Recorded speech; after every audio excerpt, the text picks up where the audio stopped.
Wasu suna ta tambayar me yasa duk kusan 'yan majalisun tarayya da suka biyo injiniya Rabi'u Musa Kwankwaso suka rasa tikitin komawa majalisa. To ba shakka duk wani wanda yake kwankwasiya wannan abin in bai bincike sosai ba zai tayar masa da hankali kuma zai dame shi. To amma tsarin yadda aka fitar na fidda 'yan takarkaru ba wai Kwankwasa ne kawai ya zauna da tim ɗinsa ya fitar ba, akwai tsarin mutum 8 da aka bayar. Shine chairman na jam'iyyar NDC da NNPP da 'yan 5 na local government, kowace local government da jagoran local government mutum 1. Haka aka fidda mutum 8 suke zama tare da suru mutum 7 su ma na bangaren jagora su tattauna yanayin da za a fidda dan takara. Kusan waɗannan 'yan majalisun idan ka kalle su, ka kalli sauran 'yan majalisu da ake da su,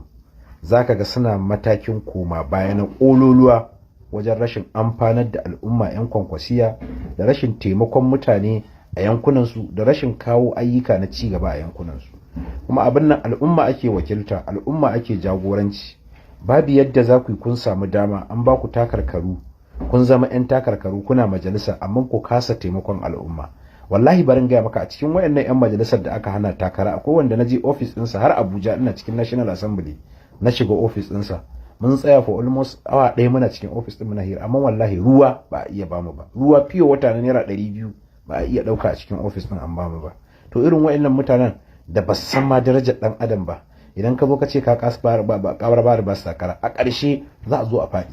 So maimakon a shiga da irin wayannan 'yan takarkarin da ba za su iya kaiwa nasara ba, wanda aka da yadda za a canza 'yan takarkarin da za su iya zuwa su taɓuka abin arziki a yi nasara a zaben 2027. don